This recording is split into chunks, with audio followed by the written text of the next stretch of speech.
Pandemonio, un podcast de Javier Leibiuski.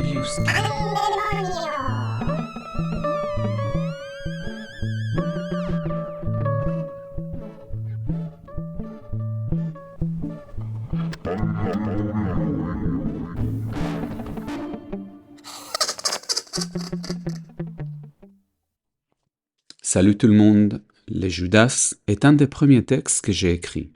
Je ne me souviens plus de ce qui m'avait inspiré, mais je vous invite à me faire un retour de ce que cette histoire vous inspire. Je voudrais profiter aussi de cette opportunité pour vous inviter à mon prochain concert en solo qui aura lieu dimanche 30 novembre à 18h30 au Bête Café dans le 17e. Toutes les infos ainsi que les liens pour réserver se trouvent dans les textes qui accompagnent l'épisode de cette semaine.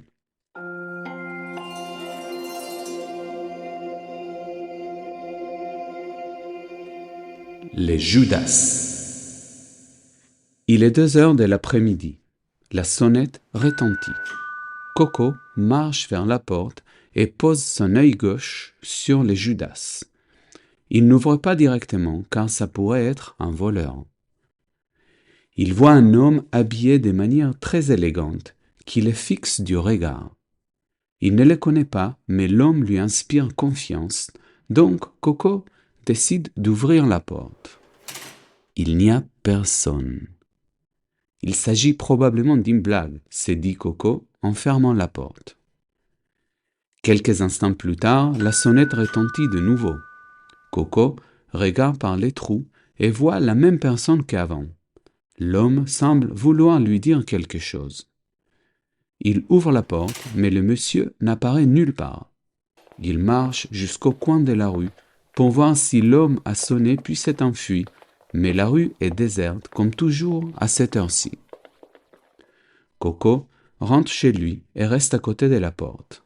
La sonnette se fait entendre avec plus d'insistance. Mais la scène se répète. Coco colle son œil sur l'ouverture et l'homme est toujours là. Cette fois, il lui montre quelque chose. C'est un tout petit panneau.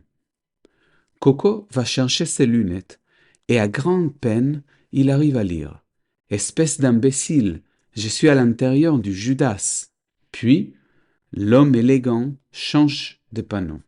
« Démonte-le car je veux te parler. » Comment est-il possible que quelqu'un habite à l'intérieur de mon Judas se demande Coco, étonné.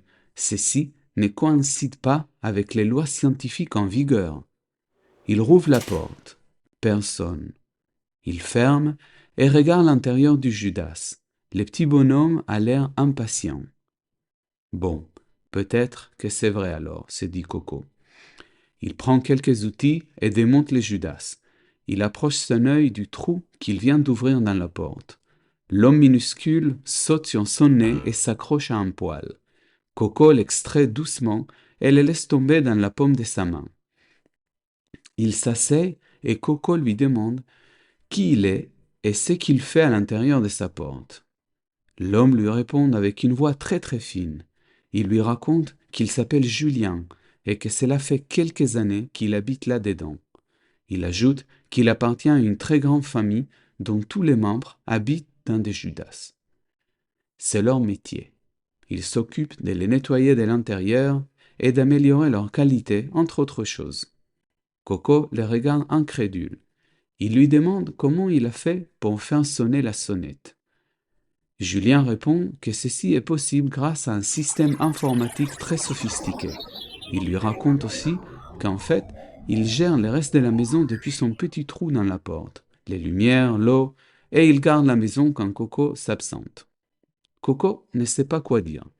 Il n'avait jamais imaginé que tout cela était contrôlé par quelqu'un habitant à l'intérieur du Judas de sa porte. Il demande à Julien s'il a toujours été si petit. Julien répond qu'il est un être humain normal et que pour réduire sa taille, il a dû boire un mélange à base de 6 bonbons de citron et une tasse de vinaigre. Puis, il ajoute qu'il ne souhaite plus perdre de temps et qu'il veut une augmentation des salaires. Coco est de nouveau surpris. « Mais auparavant, je n'ai jamais payé. Comment oses-tu me demander cela ?» Jusqu'à maintenant, Je me débrouillais avec les pièces que tu laissais traîner dans la maison, mais à présent, cela ne me suffit plus. Coco comprend. Il était en train de payer un salaire à quelqu'un qu'il ne connaissait même pas. « Et pourquoi as-tu besoin d'argent ?» lui demande Coco, un peu en colère. Julien lui raconte qu'avec cet argent, il achète à manger, des habits et qu'il sort la nuit. Il lui raconte que dans d'autres portes, il y a toutes sortes de boutiques et même quelques discothèques. « Qu'est-ce que tu crois? Que je passe ma vie enfermée ici? Alors, cette augmentation? » Coco réfléchit quelques instants. Il n'aime pas du tout la tournure que prend cette affaire. Sans crier gare, il abat sa main sur la table. Il sent un petit craquement d'os sous sa paume. Il la soulève et d'une pichenette, il fait disparaître à jamais les restes de Julien. Immédiatement, Coco ouvre son frigo, en sort un appareil étrange plein de lumières colorées, et il se clone. Puis, il prépare les fameux breuvages pour les clones, qui les boit volontiers. Il est préférable d'avoir quelqu'un de confiance là-dedans, se dit Coco. Les clones pensent la même chose. Soudain, Coco se rend compte qu'il n'est plus sûr s'il est lui-même ou les clones. 10 minutes plus tard, l'un des deux réduit sa taille. L'autre l'introduit doucement dans les trous de la porte, puis monte de nouveau les Judas. « Merci, dit le petit. Au revoir, dit le grand. Le petit répond avec un panneau, à plus. Ils vivent heureux pour toujours.